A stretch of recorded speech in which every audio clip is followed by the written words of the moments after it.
Somewhere at the bottom of the ocean there are soldiers still standing, not metaphorically, not symbolically, physically preserved, uniforms intact, rifles in hand, frozen inside warships that never came back up. And in 1985, a research team filmed them. The footage existed. It was catalogued. It was reviewed by naval officials who then said almost nothing publicly and moved on.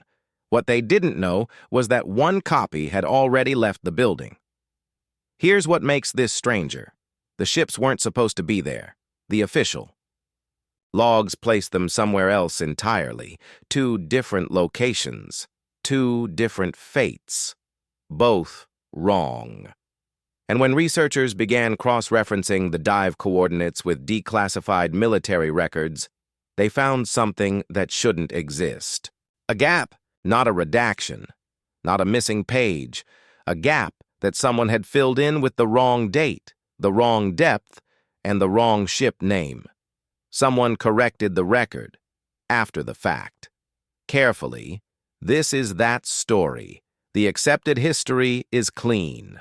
Wars produce casualties. Ships sink in battle or storm. Bodies are lost to the deep, and the ocean becomes a grave that no government is obligated to disturb. It's a narrative that satisfies most people, because most people never go looking. The ones who did go looking in the early 1980s were not conspiracy theorists. They were maritime archaeologists, naval historians, and deep-sea photographers, operating under research permits issued by the same government bodies that would later go quiet. The expedition was legitimate, funded, documented, logged. And for the first 18 months, everything they found confirmed exactly what the record said. Then they went deeper. The Pacific holds more wrecks than any other ocean on Earth. Some estimates put the number of sunken military vessels from the Second World War alone at over 6,000. Most have never been located. Many that have been located have never been photographed. And a small number, a very specific, very deliberate small number, have been located, photographed, and then quietly removed from any publicly accessible database. The team wasn't looking for those ships. They found them anyway. At approximately 180 meters below the surface, in a zone that sits outside standard recreational or commercial dive limits, the submersible's exterior cameras caught the first silhouette. Long, intact, sitting upright on the ocean floor as though it had been placed there gently rather than lost in violence. That detail matters. Ships lost in battle don't typically rest upright. They sink asymmetrically. They break apart. They scatter. A ship resting upright at depth, intact, undisturbed. That's not what a combat sinking looks like, but that wasn't the disturbing part. The disturbing part was what the interior cameras captured when the submersible moved alongside an open breach in the hull. The cold at that depth, somewhere between 2 and 4 degrees Celsius, combined with the pressure and the absence of the bacterial populations that break down organic matter at shallower depths, creates a specific preservation condition. It's rare. It's documented in science. It's not supernatural. What it produced here was this: figures, still in position, some seated at stations, some braced against walls. The cold had done to them what no burial could. It had kept them. The footage ran for 11 minutes and 40 seconds before the submersible was repositioned. 11 minutes, 40 seconds. And in that window, the cameras caught something that the dive team wouldn't fully process until they were back on the surface, reviewing the footage frame by frame under better light. One of the figures was facing the camera. Not toward the breach where the submersible hovered. Not toward the doorway. Toward the camera, which had approached from the opposite side of the ship. It had turned now. Before that detail metastasizes into something paranormal, stop. That is not what happened here. Cold preservation at extreme depth produces documented effects on musculature and tissue that can cause post-mortem movement when disturbed by water pressure changes. A submersible moving through still water at depth creates a pressure wave. It is physically possible for that pressure change to shift a preserved body. Possible. The researchers logged it that way. Pressure artifact. Post-mortem movement. Case closed.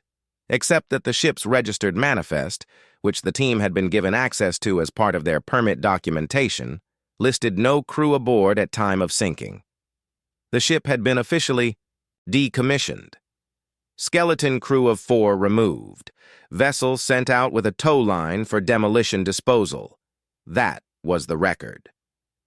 What happened next is where the story breaks. The team submitted their dive logs, their footage, and their preliminary findings through the standard academic channels. They expected peer review. They expected the slow machinery of archaeological documentation.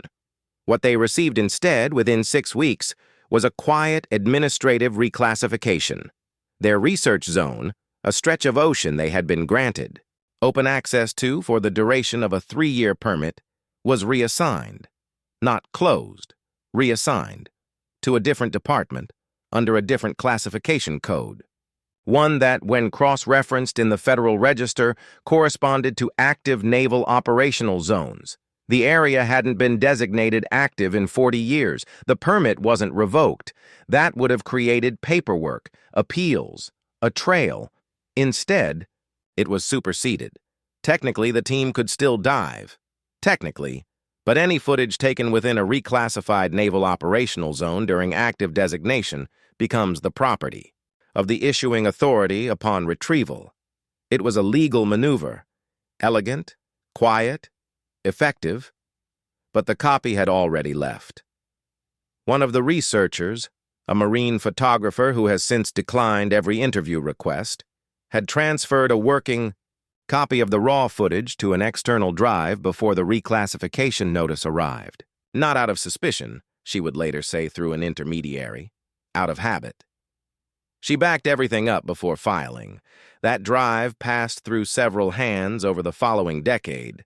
Some of what it contained made it into a documentary that aired once on a regional European science network in 1997 and was never rebroadcast. But the real problem wasn't the evidence people saw. It was the evidence they ignored. In 2003, a retired naval archivist published a memoir, small press, low circulation. In it, he described his work in the late 1980s reviewing anomalous recovery documentation, his phrase, related to Pacific wreck sites. He mentioned once in a single paragraph that among the files he processed was a set of dive logs from a private research team whose permit zone had been reclassified. He described the logs as inconsistent with the registered disposition of the vessel. He did not elaborate. He moved on. The memoir received no press coverage. When researchers in the early 2010s attempted to locate him for follow-up, they were told he had passed away in 2001. The memoir had been published in 2003. Here is what the evidence, taken together, actually suggests. And this is where careful thinking matters more than speculation.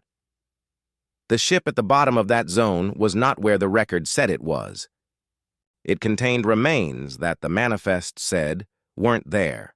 The footage documenting this was legally absorbed by the government within weeks of its submission. A copy survived. It aired once and disappeared.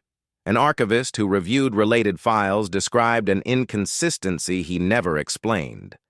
And he was dead before he published the sentence.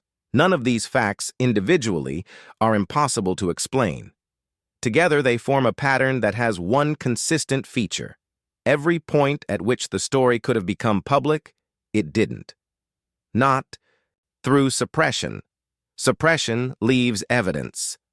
Through quiet, structural, bureaucratic management. Someone understood exactly which lever to pull to make a story disappear without making it look like it had been made to disappear.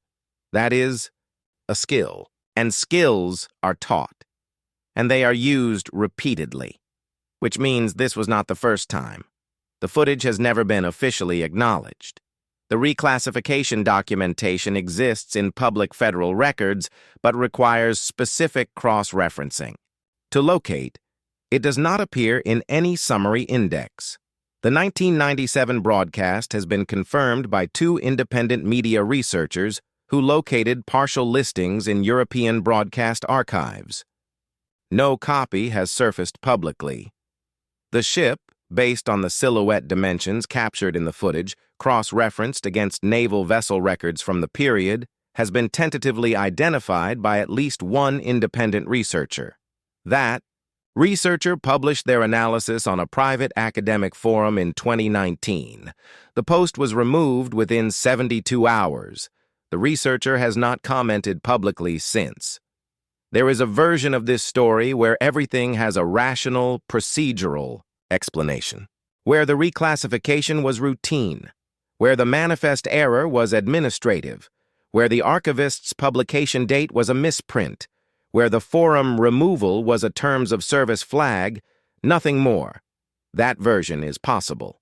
But the version where all of those things happen simultaneously to the same story across 4 decades, without a single internal document ever surfacing to confirm the innocent explanation, that version requires you to believe in an extraordinary amount of coincidence.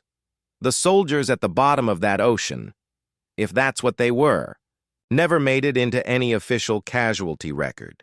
No names, no acknowledgement, no explanation for why they were aboard a vessel that was supposed to be empty. They were there. The camera saw them, and somewhere, in a reclassified zone that technically